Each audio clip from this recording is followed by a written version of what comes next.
education on violence against women and children.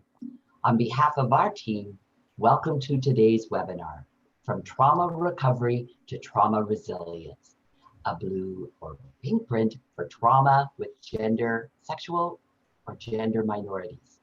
We invite you to think about the traditional lands you are currently situated on and to join us in acknowledging and thanking the generations of Indigenous peoples who have cared for these lands and in celebrating the continued strength and spirit of Indigenous peoples. The ongoing work to make the promise of truth and reconciliation real in our communities, and in particular to bring justice for murdered and missing Indigenous women and girls across the country, should inform our discussions in this webinar and beyond. Today's presentation will be about an hour, followed by 15 minutes for questions and answers. Enter your questions and comments for our speaker into the Q&A box at the bottom of your screen. I will present your questions to our speaker for his response. Earlier, a link to the presentation slides were emailed to you, and that link is in the chat box. The presentation will be recorded, and thanks to our presenter, will be available on our website within the next few days. Now I'm honored to introduce our speaker. Daniel Pugh is a mental health clinician at Casey House and in his own private practice. Daniel worked as a clinical social worker and mental health counselor on the LGBT team at Sherbourne Health Centre in Toronto, Ontario. He is also student director on the board of directors for the Ontario Association of Social Workers. Prior to shifting into clinical social work, Daniel spent 10 years working in gay men's health and HIV, most recently with Ontario's Gay Men's Sexual Health Alliance as the manager of health promotion. Daniel, welcome. I'm going to turn our presentation over to you. Thanks so much, Linda. It's wonderful to be here on this sunny Tuesday afternoon with all of you folks. So I really appreciate the time that you've set aside in your busy days to attend to this topic within trauma.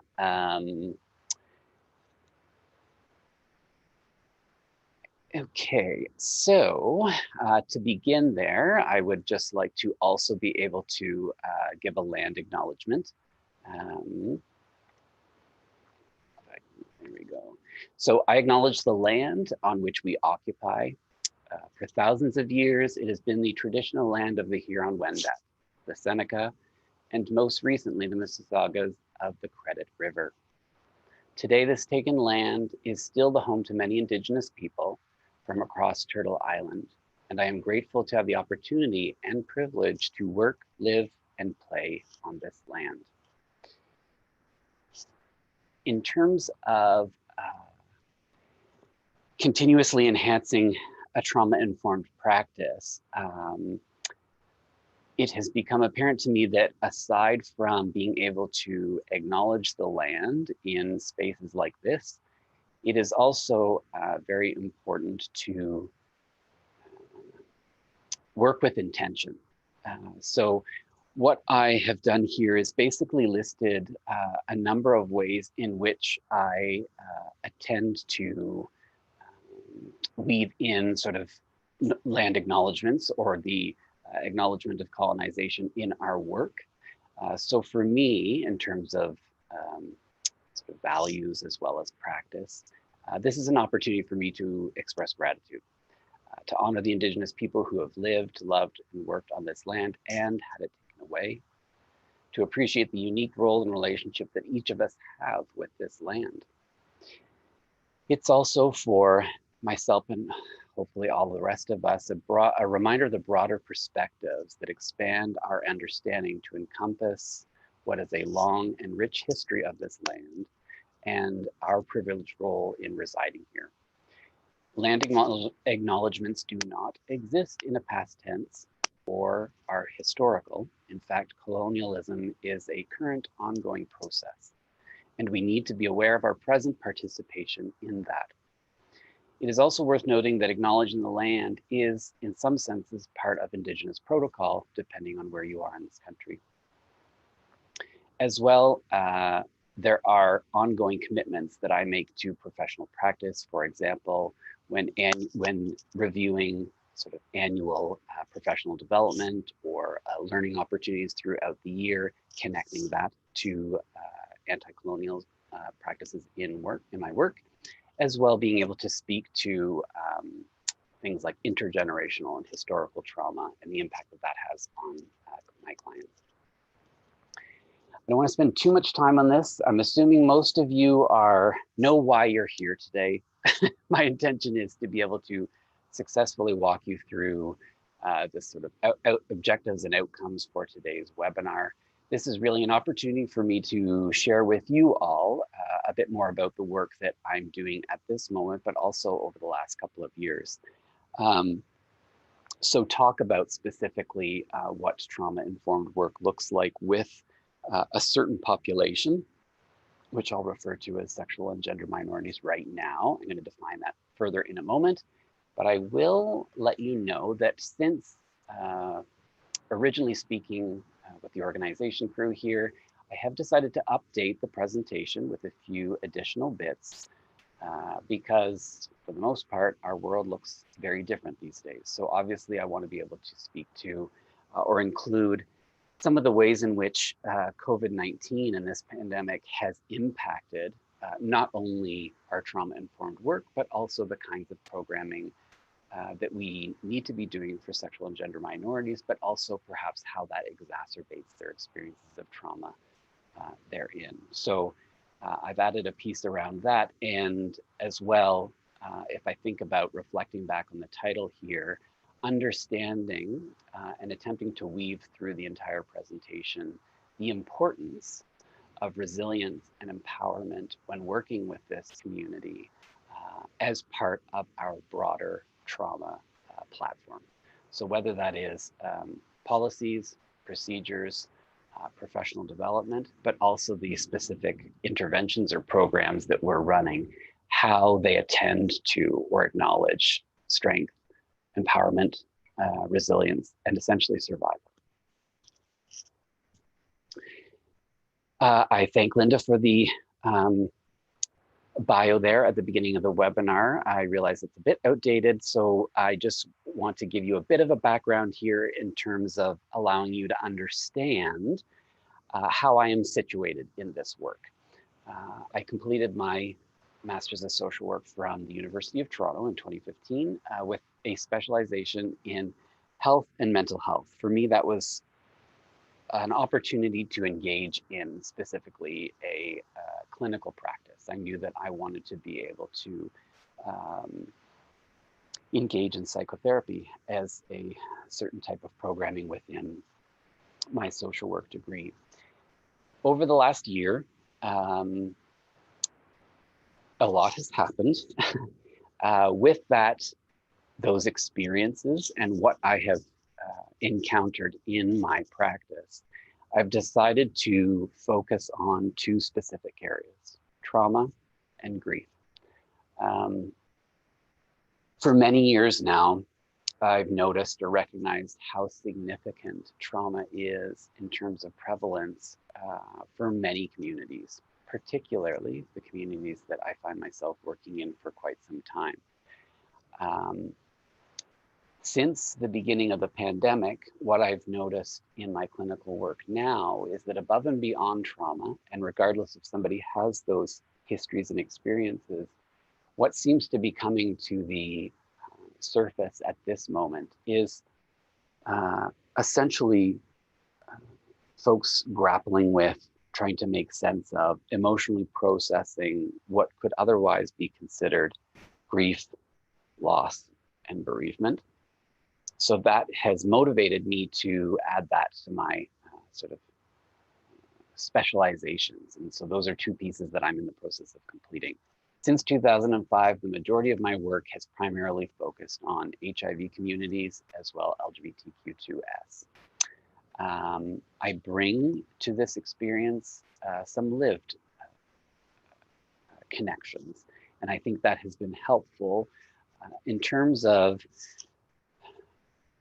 not only, obviously, feeling some kind of personal asset or personal connection to this work, but also connecting to communities and clients on a different level than just perhaps sort of descending into an issue or a group and figuring out how to work with the issues.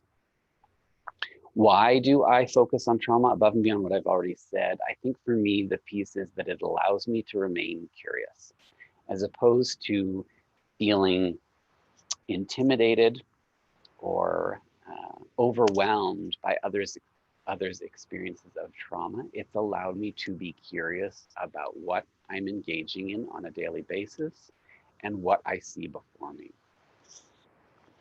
It has allowed me to challenge myself on a personal and professional level. But I think above and beyond, and what has become most important as a central pin in my daily practice right now, is this idea of safety. I think we can all understand how significant the idea of safety is in trauma and in our trauma work. And for me, again, connecting to curiosity, I'm constantly trying to navigate that in my own world, but as well with the clients around me. Okay, lots of different terminology and labels and identities and descriptions. And I don't want us to get too sidetracked here with all of the different language. All of that to say that from this point on, either in written or verbal form, essentially I'm going to refer to sort of my client focus here, the focus of this presentation, as sexual and gender minorities, or SGM. But with that is quite a diverse array of individuals, of experiences, of identities, of communities. We need to be thinking about essentially a couple of things here. And this may be new language for many of you. If that is the case, feel free to make note of that in the question box, and we can make sure that we provide you with additional tools or resources around deepening your knowledge with the language of this community. What I want us to think about here, though, or understand when I consider the community of practice that I'm working in, is this idea of breaking down binaries, right? And our attempt to be able to do that, or a curiosity to do that, I think falls in line with what it means to be trauma-informed and trauma-specific with minority populations. So on one hand, we're thinking about gender identity. So this is how you think about yourself in terms of like, who am I in this world? We're also thinking about gender expression. So this is how I might demonstrate my gender in public and social spaces on a day-to-day basis. How are people perceiving my sense of maleness or femaleness or androgyny? We're also considering biological sex. So those are all the organs and the hormones and the chromosomes and the body parts that we are born with in this world. We also are thinking about sexual orientation, right? And so with sexual orientation, we're thinking about the spiritual, the physical, the emotional, the sexual attraction that we might have with other folks. Oftentimes, what you'll come across in the literature is sort of some version of the acronym LGBTQ2S or transgender, gender nonconforming. These broad spectrums are essentially who I'm going to be talking about or discussing today. Okay, I'd like to just sort of go a bit broader here and essentially start us off with a bit of a discussion around prevalence. So we have an understanding of essentially what it looks like in terms of how sexual and gender minorities might be experiencing trauma in different ways in our current world. I think it is very misleading for us to think that because it is 2020, and for example, in some, well, in Canada anyway, but also in some states in the US, same-sex marriage is legal. Because that is perhaps a form of legislation in the territory or region with which you live, does not negate the fact that people can experience homophobia or transphobia, for example, in mild to severe forms on a day-to-day basis. This goes anywhere from, microaggressions, which we'll talk about in a little bit, to extreme violence.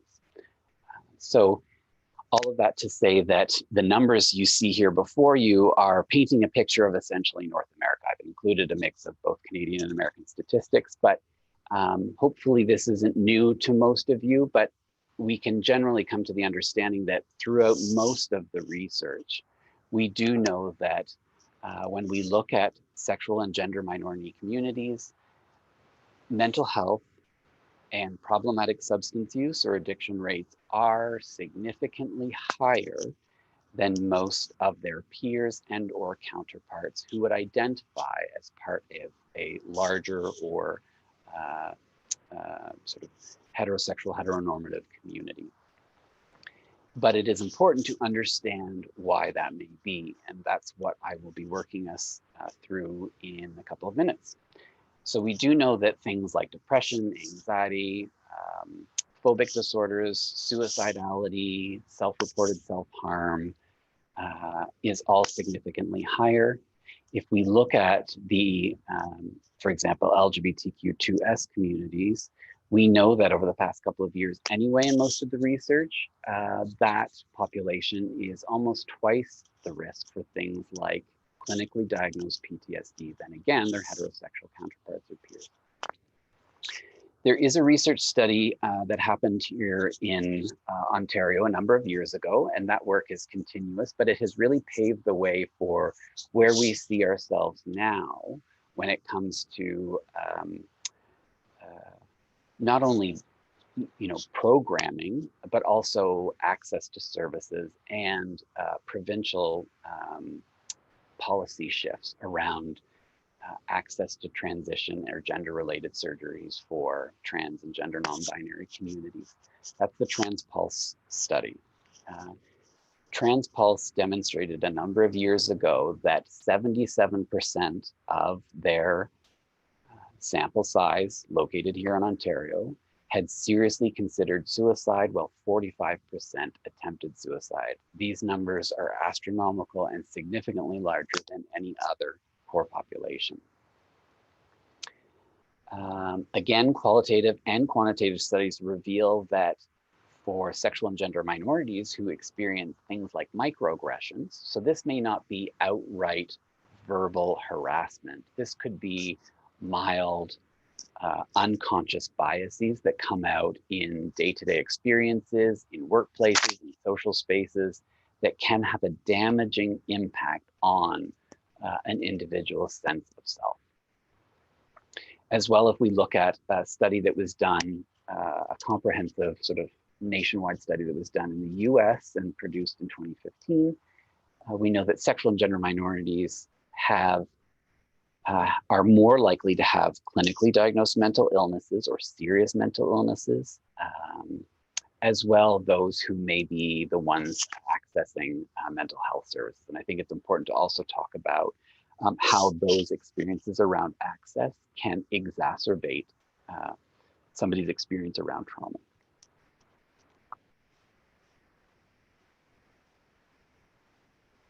So what I'm going to do now is just play a brief video for you folks, which was produced by the American Psychological Association. The name of this clip is Trauma and PTSD in the LGBTQ communities, or individuals, youth, and adults.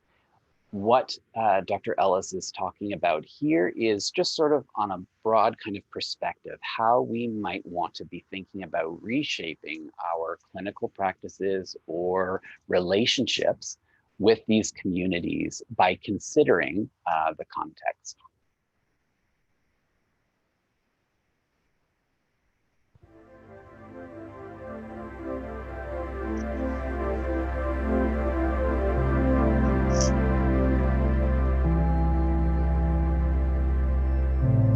How do trauma-related disorders actually manifest in LGBTQ individuals? We can examine not just the standard PTSD symptomatology like avoidance, intrusion, numbing, but we also want to look at some of the comorbid diagnoses. As we know, depression is highly comorbid with PTSD. What's startling, though, is the number and the prevalency of suicides and suicide attempts within this particular community. For example, LGBT youth are 4 times more likely, as compared to their heterosexual peers, to attempt suicide.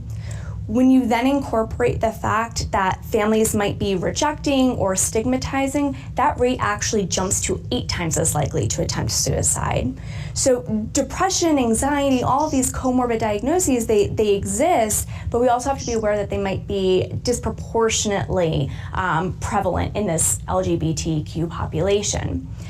In addition, LGBT individuals also have higher risk of contracting HIV, other STDs, having nicotine, drug, alcohol dependence and addiction, suffering from depression, and even dropping out of school and facing homelessness. So these are some of the unique comorbidities that we see within LGBT communities. Clinicians can do a lot to engage clients in therapy. I think the biggest piece of advice is to follow the client's lead. Allow the client to be an expert in themselves and their experiences, trying to see the world through the lens in which they view the world and how they understand themselves.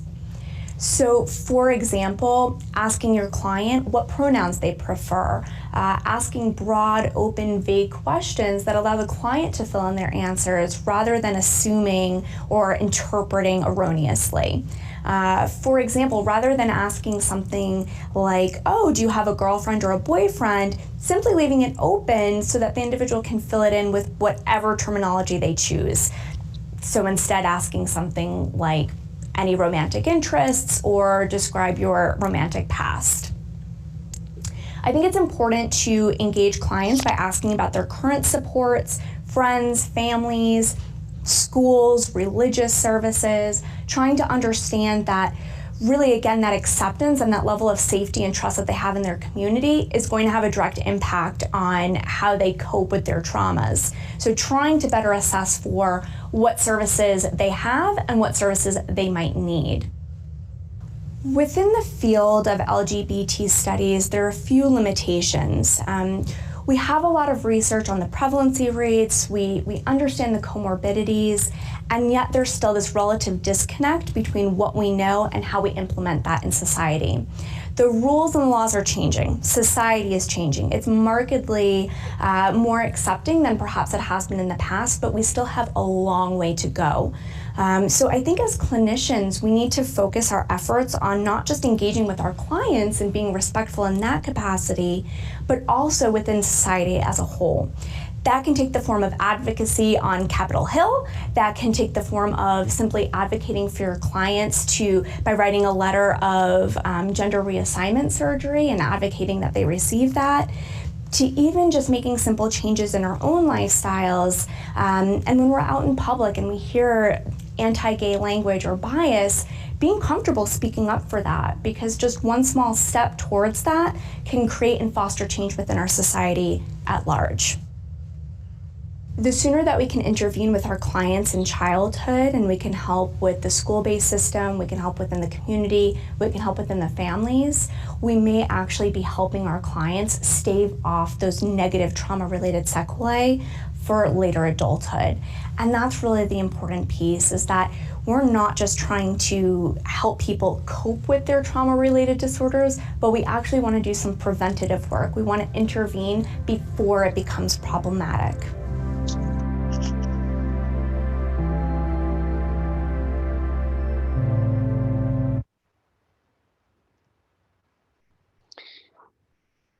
Two things have emerged for me here as I watch that video back again. One is I've realized I've already made one boo-boo, which is at the very beginning of this presentation. What I should have done was also clarify for all of you the pronouns that I use, which is he and him. In fact, I missed having that noted on the very first slide. That's one way in which we can be mindful about a diversity in the way in which people self-identify.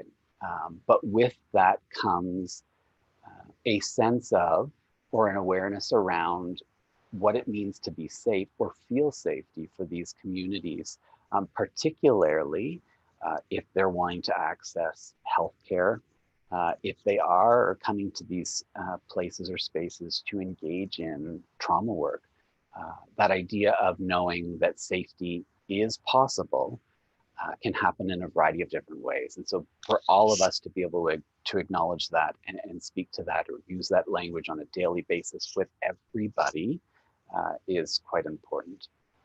The second thing I want to say about that video is just that what you get a sense of here is how we can, even on a sort of small and detailed way to a bigger picture, shift even the language, but also what the tools or resources that we're engaged in our work on a day-to-day basis that can have positive consequences and impacts with our clients. Again, if we think about, for example, if we're in a healthcare or community-based setting,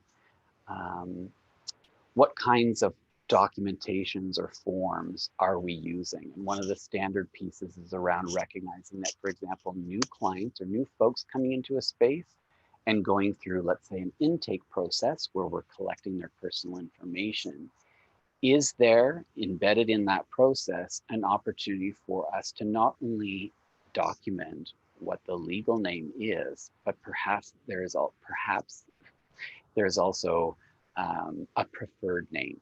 And that preferred name for certain populations can be more important than the legal name.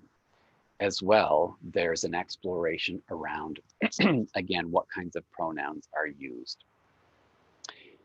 What I've done here is further some of these examples by providing or shedding some light on the ways in which sexual and gender minorities might encounter and or experience traumatic events. This, for the most part, can look very different than other populations. And I think for all of us working with these folks, whether we know it or not, is important to understand how and why trauma might be experienced differently for folks within the sexual and gender minority communities, because we do not obviously want to be engaged in practices where we're re-traumatizing folks, but again, having an inclusive approach, but is steeped in awareness and understanding. So all that to say that even though obviously living with HIV and AIDS looks much different in 2020 than it did even 10 or 15 years ago, in that it is no longer, now it's just considered sort of a chronic health issue. And obviously there's been an advance in medications, et cetera, the experience of receiving an HIV diagnosis for many people within this community alone can be considered or is identified as a traumatic event. As well, if we think about anything sort of transition or gender related processes, whether this is shifting or changing personal identification or documentation, all the way to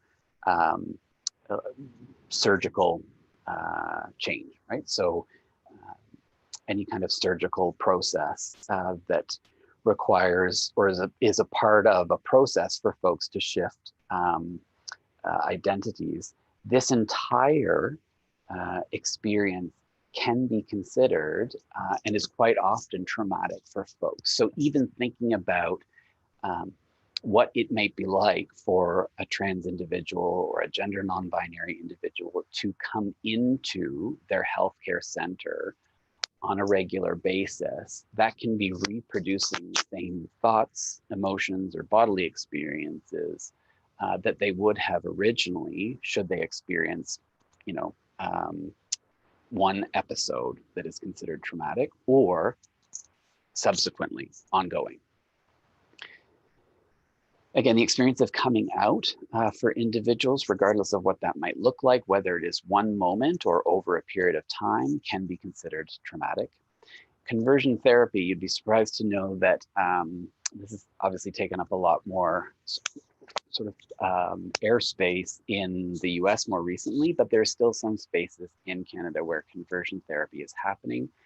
And that is an attempt to, for example, shift somebody from being sort of homosexually identified to heterosexually identified. There's lots of research and evidence that has suggested over many, many years and many decades that this is detrimental and damaging to folks' mental health above and beyond all else. I'm going to make reference to a House of Commons report on LGBT health that came out last June, last spring. And there's a lot of advocacy in that for pushing towards federal changes where conversion therapy is removed and put under the criminal code.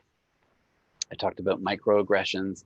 That experience, particularly as it builds up over time and is duplicated for folks within the SGM communities, is often experienced as trauma. For gender non-binary or gender non-conforming folks, weaving through public spaces can be distressing, for lack of a better term. In fact, when it comes to public restrooms alone, that experience is often met with trauma or experienced as trauma. We know that a high percentage of LGBTQ youth in particular happen to be homeless or not have secured housing. A lot of that can be tied to the experiences of coming out. So being, whether they've chosen to remove themselves from a family of origin or they've been removed or they've been sort of kicked out.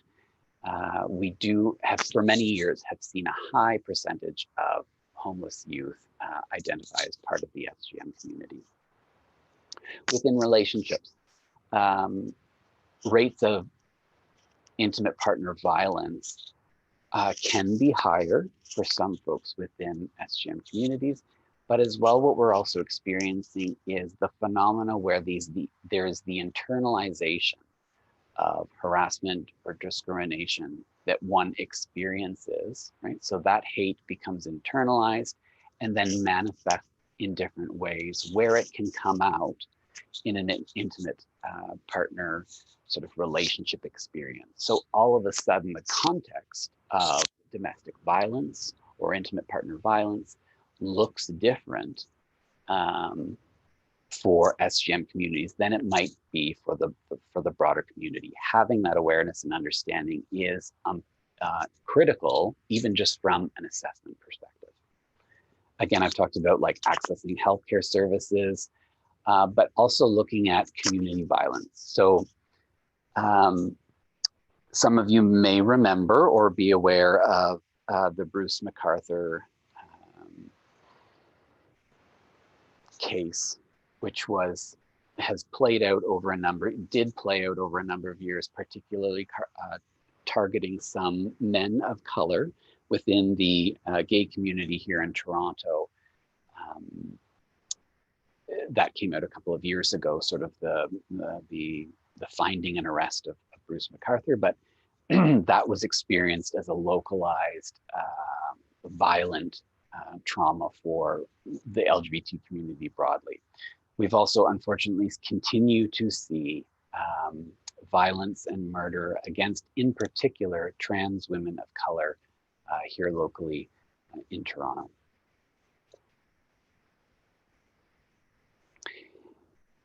So as we engage in our trauma work, obviously it is helpful to be aware of what is the difference, obviously, between being trauma-informed and being trauma-specific.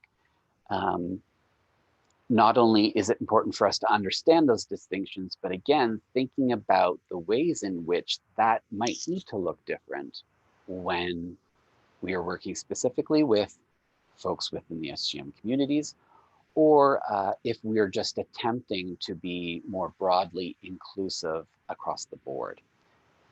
If you are watching this webinar right now, I'm assuming you have some connection to this topic in some way, shape, or form, but perhaps not. Perhaps you're just curious, which is great.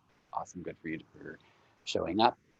For anyone who believes that they may not be currently engaged with, or anyone who identifies as SGM,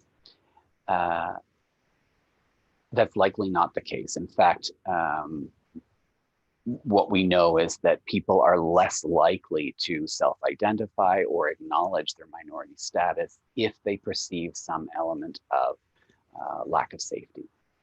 So again, those pieces are really important to be aware of and embed in the ways in which we shape our practice, but as well develop policy or implement programming in different spaces.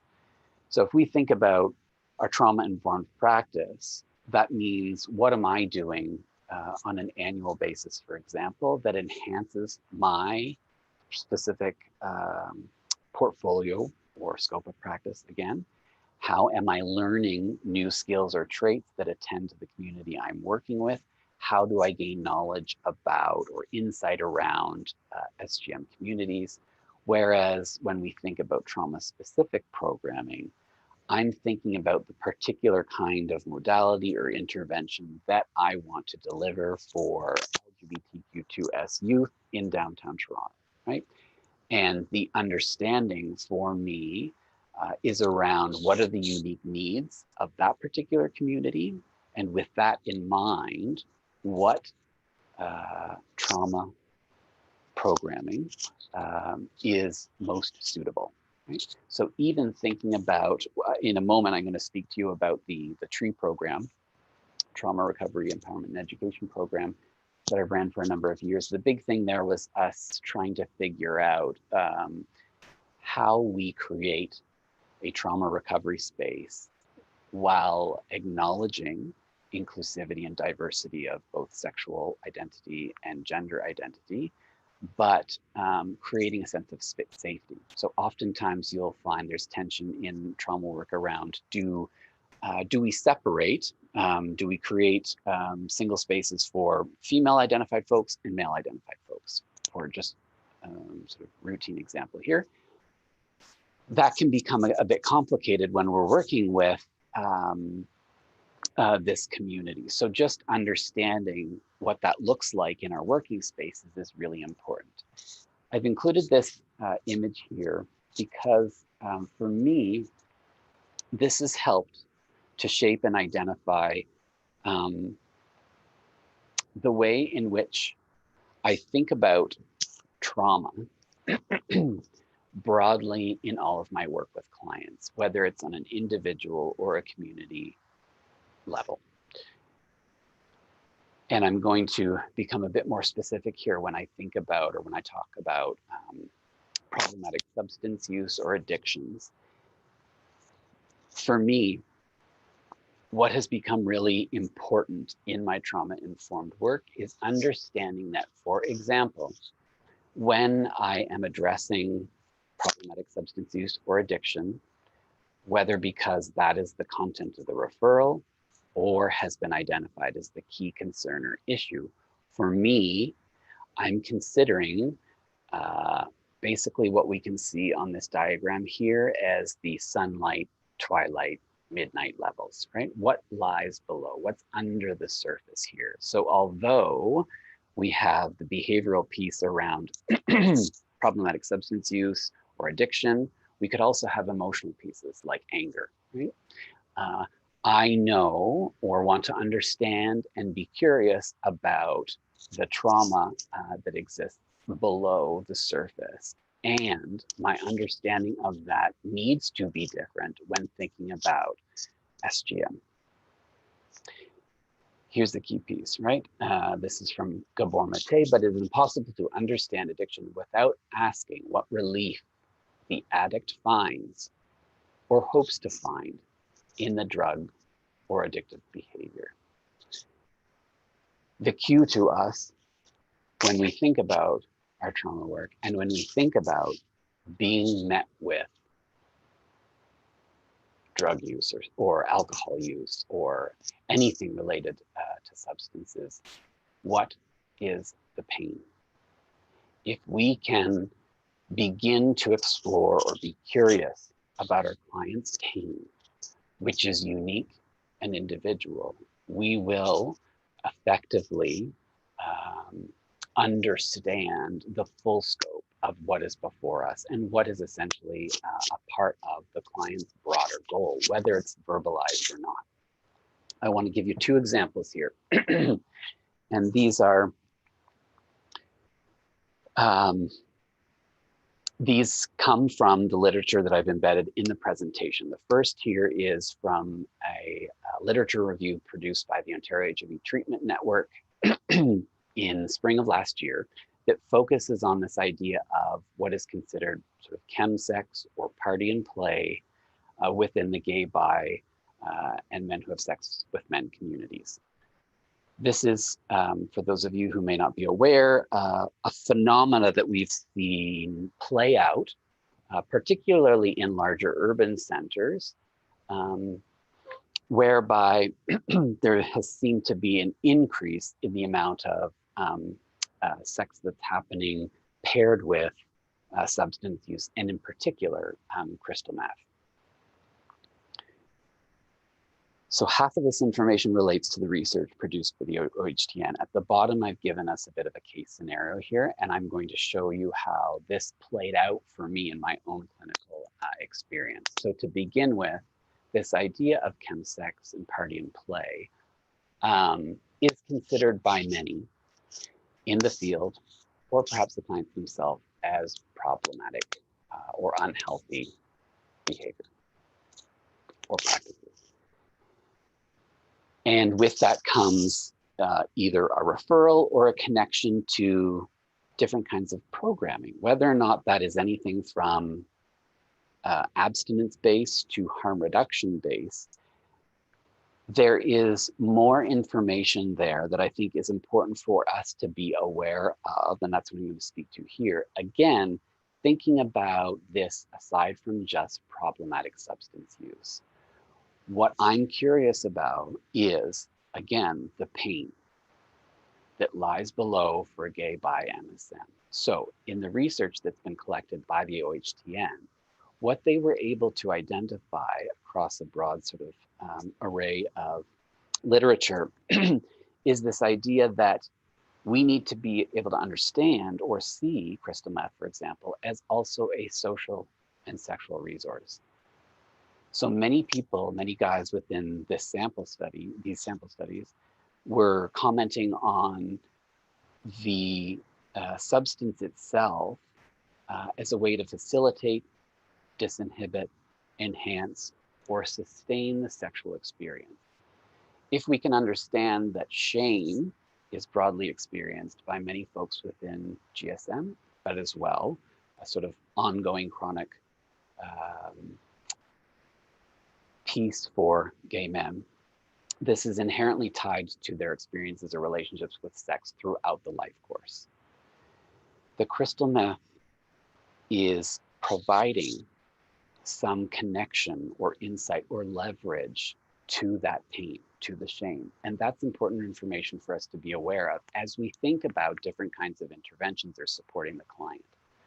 So on a broader cultural platform, we need to understand that aside, again, from just being a behavioral issue or an unhealthy adaptation to trauma, this is a way for folks to deal with stigma, deal with loneliness and isolation, attend to low self-esteem, experiences around safety, perhaps in being engaged in sex work, managing mental health issues like anxiety and depression, targeting the experiences of like body image and understanding how to feel sort of liberated or released of that, particularly in sexualized microcultures. So this experience of freedom.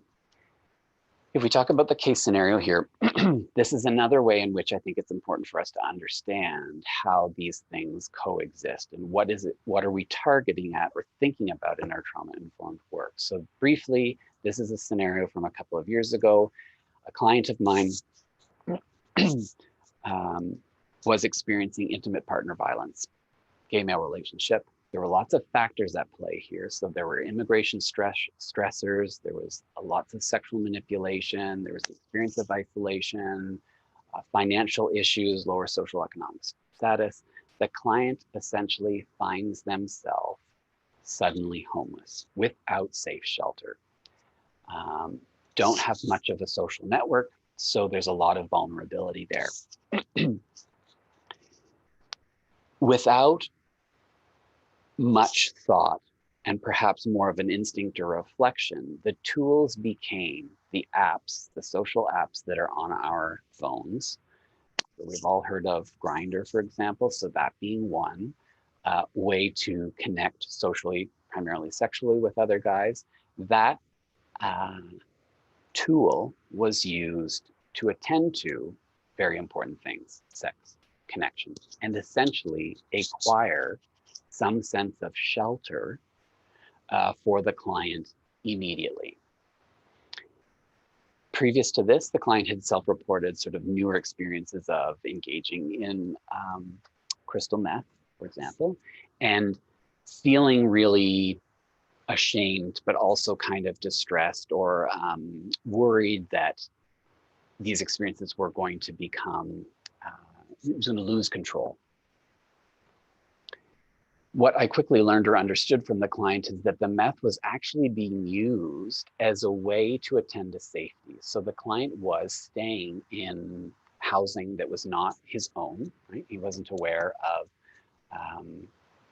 necessarily who these people were very much, pardon me. And so the idea of nighttime and closing his eyes and falling asleep was terrifying, because the client was not able to gauge in how safe he was going to be. Using the crystal meth allowed him to stay awake throughout the night so that he could attend to his sense of safety. That is a huge conduit for the individual to the usage. So again, all of a sudden, we have a connector here to more fundamentally what it means to engage in trauma work. And that is a key piece. Again, what the research has shown us here in the House of Commons report, which I refer to at the end of the presentation, is statistics around, I pulled this example here, where we've seen higher rates of alcohol and tobacco use, particularly within lesbian and bisexual women communities. And in fact, part of the conversation that happened in this meeting was the idea of creating a tobacco strategy, a national tobacco strategy that would target certain groups like lesbian and bisexual women in an effort to reduce smoking broadly. But again, what we need to be mindful of is, why are those rates so high, right? And so what do we understand about the experience of stigma and discrimination, assault, social stress for these communities, and that being a tool, a coping tool, right?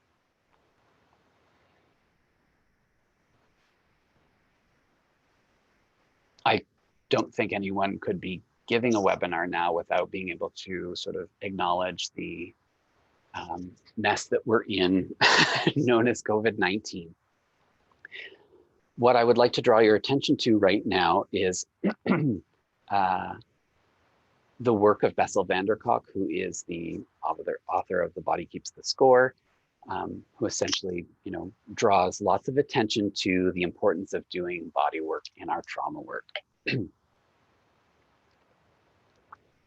Excuse me. And what Bessel stated in a video produced towards the beginning of the COVID-19 pandemic was this idea of isolating or identifying a few what he considered to be preconditions of trauma. And these are things that are happening in the moment. And I've chosen to list a couple of these as it relates specifically to SGM, whereby if we have histories of trauma, the experience of this phenomena is making those histories of trauma more complicated. So perhaps we've already been on a journey of recovery. Things might now look different. For those of us who don't have trauma histories, we don't understand what's happening, right? So if we think about the stress in and of itself that comes with the position we're in right now, there's a lot that's happening to our brains and our bodies that is destabilizing. What he's listed are 7 different preconditions. I've pulled out 4 here that I think attend to this community in particular. Loss of connection. Obviously, the need for humans to connect to one another is fundamental. That's how we have survived. This loss of connection already looks different for folks within the SGM communities because potentially they have histories of being removed from their families of origin and have had to go through the experience of developing chosen families. So once again, when we think about that loss of connection right now, it is perhaps intensified on a different level because of the client's previous history. The idea of numbing or escape as a way to cope. Again, if we think about the levels of mental health and addiction for these communities, we know that those rates are much higher. Loss of sense of self and purpose. Thinking about, again, the trauma or the distress around coming out, around this idea of transitioning gender identities, the subsequent impacts that that has on our idea of like self-worth. Through that lengthy process, there are already ups and downs when it comes to who am I? What am I here for? Compounded with what we're experiencing right now, whereby a lot of folks are being isolated and have lost employment, right? One piece that allows them to feel some sense of purpose is being exacerbated, right? Safety. Again, we know, generally speaking, that that looks different for this community. Minority stress, I think, is an important theoretical framework for us to be aware of in our work with these communities. In particular, what I want to do is just draw your attention quickly to what are some of the sort of treatment principles that are important for clinicians to think about when it comes to embedding minority stress in their day-to-day work, right? So this ability for us to sort of normalize the impact that minority stress can have on SGM communities, right? So that's the ability to demonstrate these things are happening for a reason. This doesn't mean that you are unwell. Also, the ability for us to support clients through or facilitate, the emotional awareness process, regulation, dysregulation, acceptance. Some of these things are tied more specifically to chronic mental health diagnoses, but generally across the board, I think I've noticed how unfortunate it is that we, from a young age, are not sort of empowered to understand what our emotions mean to us and the purposes that they serve. The ability to empower our clients around assertive communication, restructuring what the minority stress, again, has done to my sense of self, right? What are the schemas or the ideas or the frameworks that I now carry about myself as an adult that are skewed because of oppression, right? The ability to validate the unique strengths of SGM communities, foster relationships, reconnecting them to communities, and again, moving towards resilience. There are many tools that have been developed for professional bodies to be able to do this work more effectively. And so the American Psychological Association is one of them. You can find this resource online. I understand that not everyone here is a psychologist, but I think this just gives us an idea of the way in which professional bodies and associations are shifting to understand the impact that these minority communities experience and how trauma becomes exacerbated. So it behooves us to, it is essential for us to shift our practice approach and as well the kinds of programs and services that we're delivering. I'm conscious of time here, so I might be moving through relatively quickly. I do want to make sure that we spend some time for the questions and answers.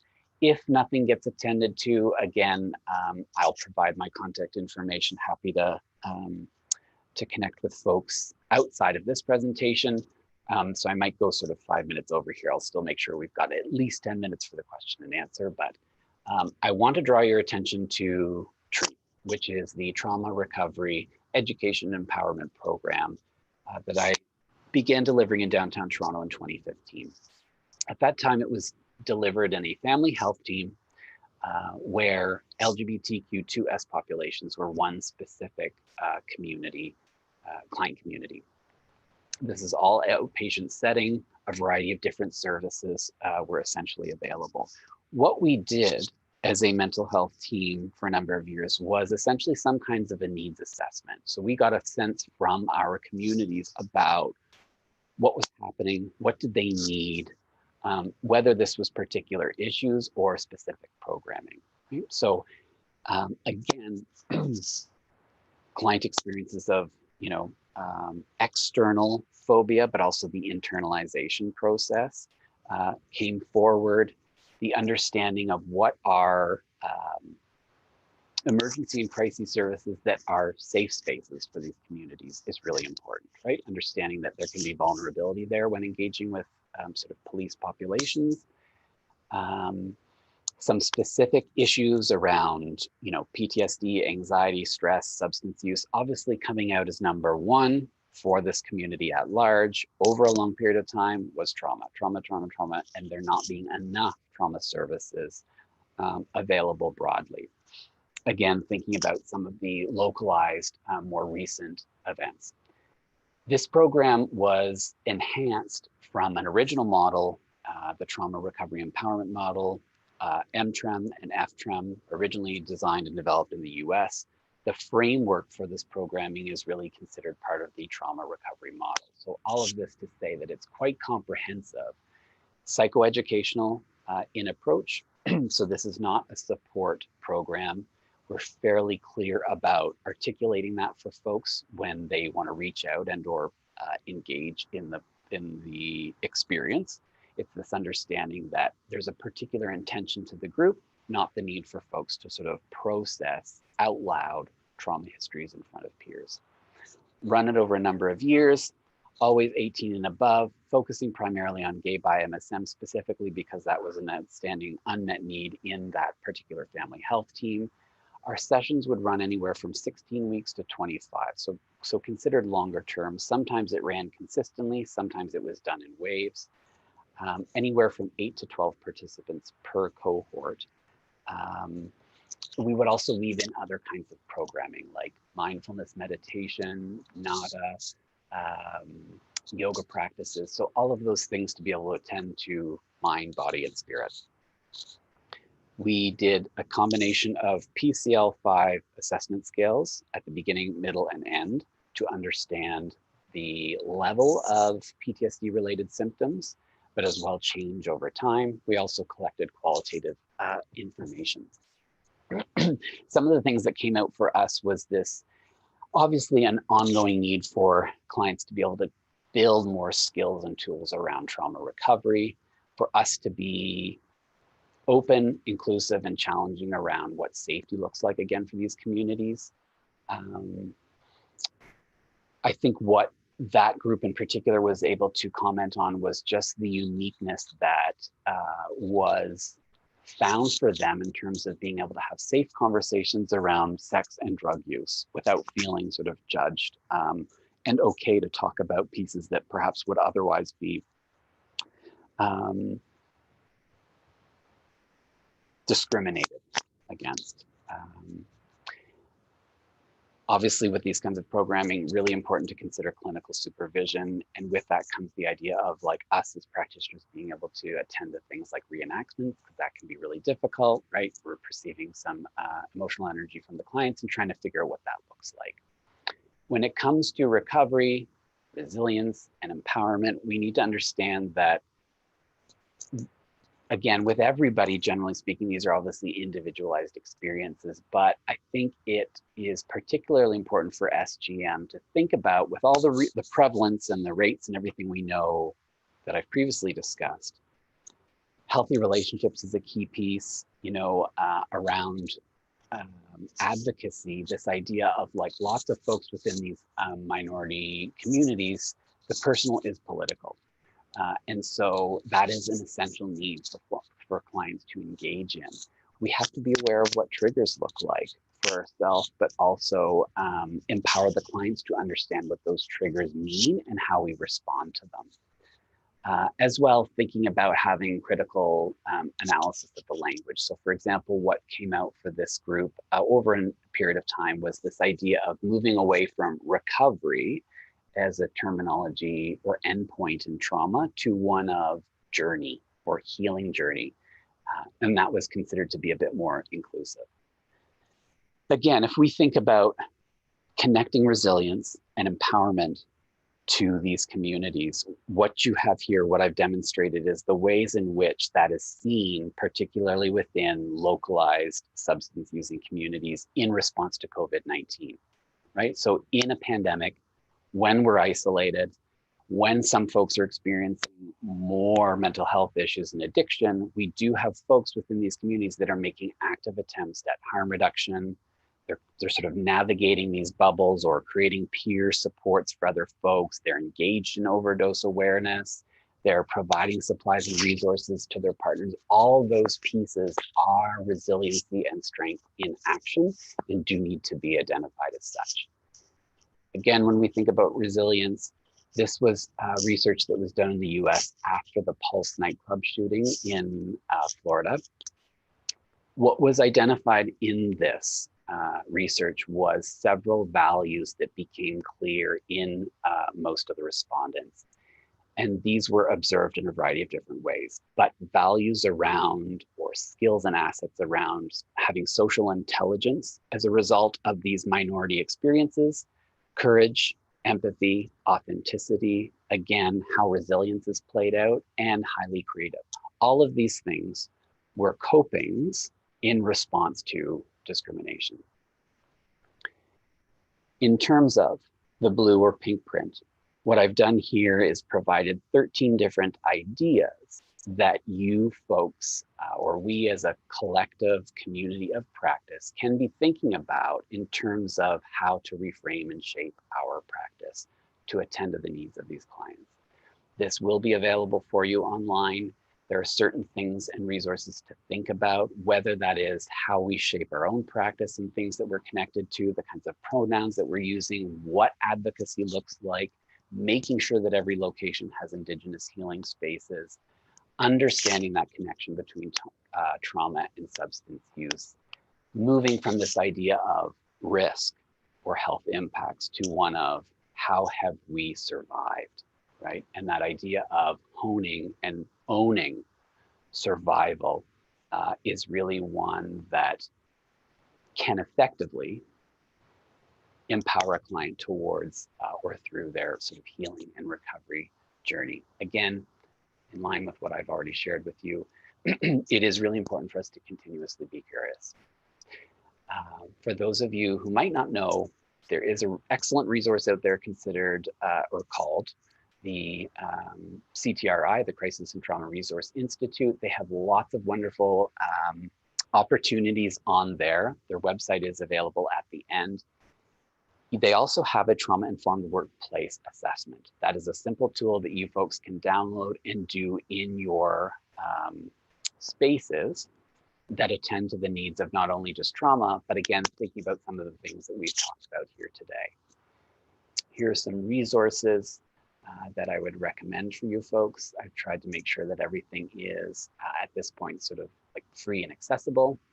There are some recommended readings. The links are provided here. Most of this material I've referred to throughout the presentation. Here are lots of the different references that I've used. Again, I'm acknowledging that I've moved through this fairly quickly. That information will be available to you. I think we've actually got it in front of you, as I do recall. And that is pretty much it. I have gone essentially 5 minutes over here, but was able to keep it to that. I'll turn it over to you, Linda and Sarah. But just thanks to all of you for this opportunity, and the floor is now yours. Okay, thank you. Well, it's not really going to be ours, so don't go away. We have some questions for you, Daniel. So we're going to go right into them. So people are very interested in what you have to say, and we want to follow up. The first thing is there were a lot of comments, Daniel, about preferred pronouns and some of the discussion you started with. Yes. And in particular, there were two questions that I want to present to you. One is the language of preferred pronouns implies that this is a choice in how people see themselves, and that this might feel exclusionary to some. And is it appropriate to instead ask people their pronouns? So is it appropriate, given it could feel exclusionary? So that was the first question related to pronouns. What an excellent question. And yes, essentially, we do need to move away from this idea of it being preferred. Like I stated with the name itself, these are essentially the identifiers that is important for the client to reclaim. So whenever possible, if we could drop the idea of it being preferred, that is as it needs to be. So great first question, completely agree. And actually, thank you for catching me on that. Related but different, is there concern about asking about pronouns in the sense that it could create more anxiety, especially if someone's in the process of shifting identity and haven't really settled on pronouns themselves just yet that they think are the best fit? Yeah, again, great question. By asking, right, for us to provide the space to be curious and to be open to that demonstrates a lot. So it's less necessarily about the particular language or wording, although that is important. It's this idea of we're cautiously being aware of what our implicit biases or judgments are. What we're observing on the outside may not correlate with what is on the inside, and that's directly tied to clients' trauma. So fundamentally, it's this idea of it's an instinct or a reflex for us in our interactions with folks, and that by giving them the opportunity to name it comes with learning for us and or them, but there's also this space around fluidity, right? So like so many other things in life, it's okay for these things to shift and change. For us, it's just a matter of I'm on top of it. I'm kind of looking out for it. I understand what that is, because fundamentally what we don't want to do, but is quite human, and we will all do it, and it is okay, is slip up from time to time. But our efforts or intentions to do that is one of respect, but also more broadly from a human rights perspective. Thank you, Daniel. Just one more question while we're on the topic of pronouns is the question came in that sometimes an individual that you're working with comes from a culture that maybe didn't give permission, or there wasn't room for expression in this area at all. And that person may not have the language. So there may be two language barriers. One, a barrier even within their first language, their own language that they're most comfortable in, because again, that freedom didn't exist. But then there may be a language barrier in terms of their working in a second language. Any suggestions or thoughts about situations such as that in terms of how to be most respectful and how to support a client in that sense? Yeah. Again, excellent question. I think a couple of things here. If we have the information ourselves as the provider, right, as the person on the other side of the table, that's going to equip us hopefully with the confidence to be able to respond to those moments or also be aware of them, right? So in that situation, we're not likely going to see necessarily the client be able to articulate, you're talking about something I don't know, as a distinct sort of like dichotomy there, right? Black or white. It could come out in terms of like just thinking about emotional awareness, right? And how we explore or understand that a client can't have or doesn't have the language for those particular emotions. How do we explore that? So if we have the information, we know what to be watching for or assessing for. It's also important then to think about what are the safe and effective referral points. So it could be a matter of providing the client with access to the information or the resources that can enhance that understanding, give them a platform to broaden their own knowledge or insight. But most importantly, and I think this would sort of stand out as the key piece, is connecting to community, right? Or connecting folks to peers or those with lived experience is invaluable, right? Because what they're going to be able to start to see in themselves potentially is the mirroring effect, right? When I think about supporting clients at the beginning of their transition period, above and beyond anything else, what is most impactful and effective for that client is to see themselves in someone else's journey and be informed from that way.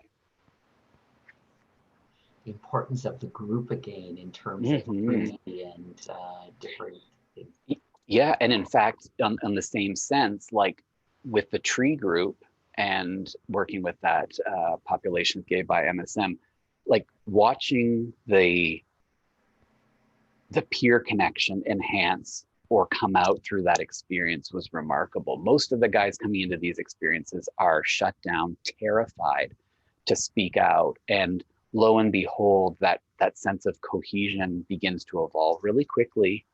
And what they start seeing is themselves in others that is, in some sense, safe, affirming, and also we can begin to recognize our own sense of resilience or empowerment, and they begin sharing with others, right? And that is just sort of a wonderful phenomenon to experience in all of these spaces, what can happen from within a lived experience, peer to peer.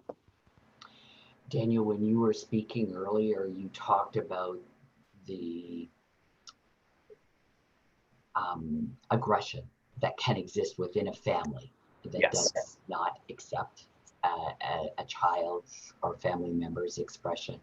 Yeah. And one of the questions was, is there a shelter or a safe space?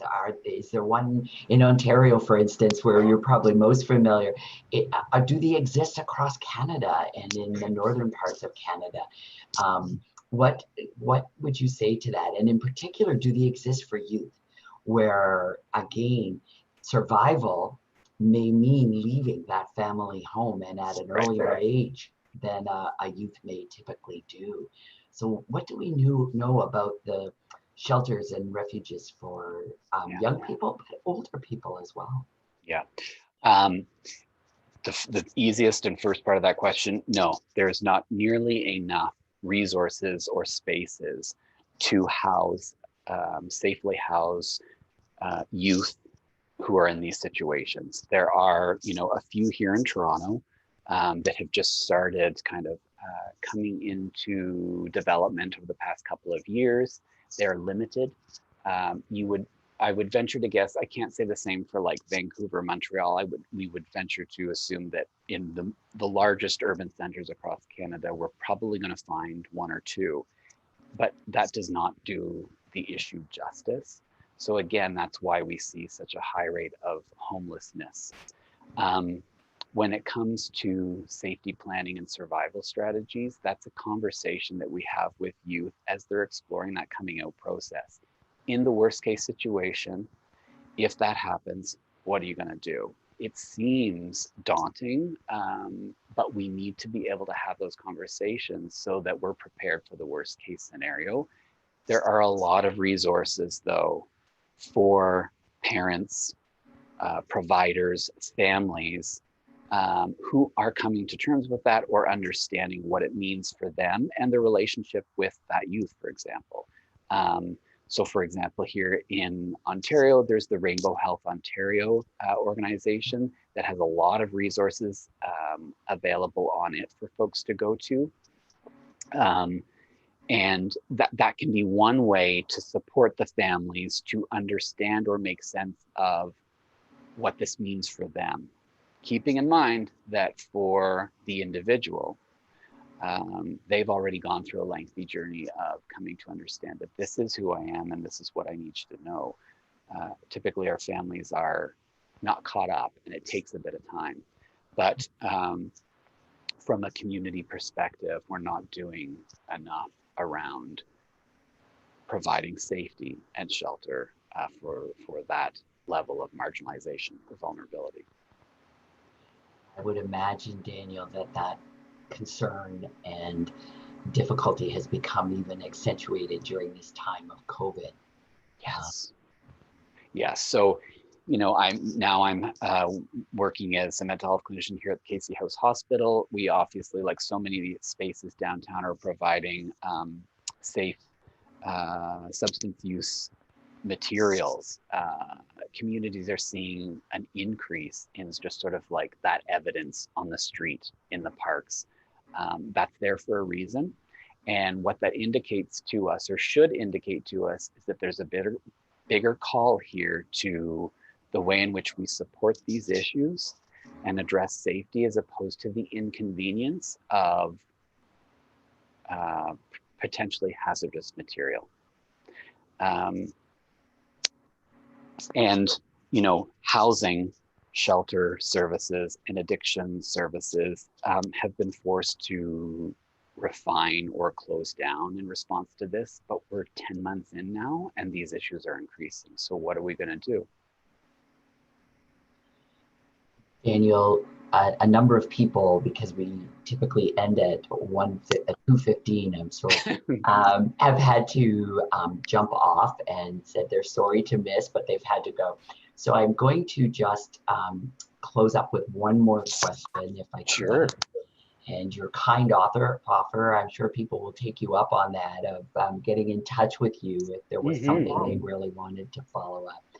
But one of the comments was just the importance, and you stressed it, of empowerment models, using slightly different language, but collaboration, connection. And the question was, how do you believe the best way is to bring empowerment to this work in terms of agency for clients? And you talked about recognizing survival strategies, celebrating survival. But is there something else you would add to that? So many things, but here's one specific example. Like many other groups, I think what is probably a common practice for so many of us is to develop like group guidelines, right? Or some protocol that allows us to understand what it means to be safe as a group together and what are like the do's and the don'ts. All sorts of different ways of like implementing that or exploring it. But when it comes to this work, it is fundamental, because what's happening on an unconscious level here is, and if done effectively, like in my experience, it's a matter of, as a collective, collaboratively with the group, we're developing those rules. I'm not walking into that space and saying to them, here's how you behave, and here's what happens if you don't behave, quote unquote. It's you folks are the ones defining this space. That is empowerment. And that is fundamental to trauma, because what we're doing is demonstrating what it means for you to do that on a collective level. It needs to be done on an individual level, and it connects to what brings us here. Through trauma, we have had safety and control removed from us. We have lost our sense of power. What is most empowering is to be able to cultivate that again and to articulate it in assertive and healthy ways. So from the very beginning of that intervention, you are engaging them in a practice of empowerment. They'll see it.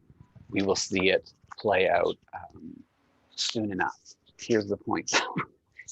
Usually that's the dry bits at the beginning of the group, and we're going to get some pushback because they'll roll their eyes and say, what the heck are we spending so much time on this? Let's get into the good stuff.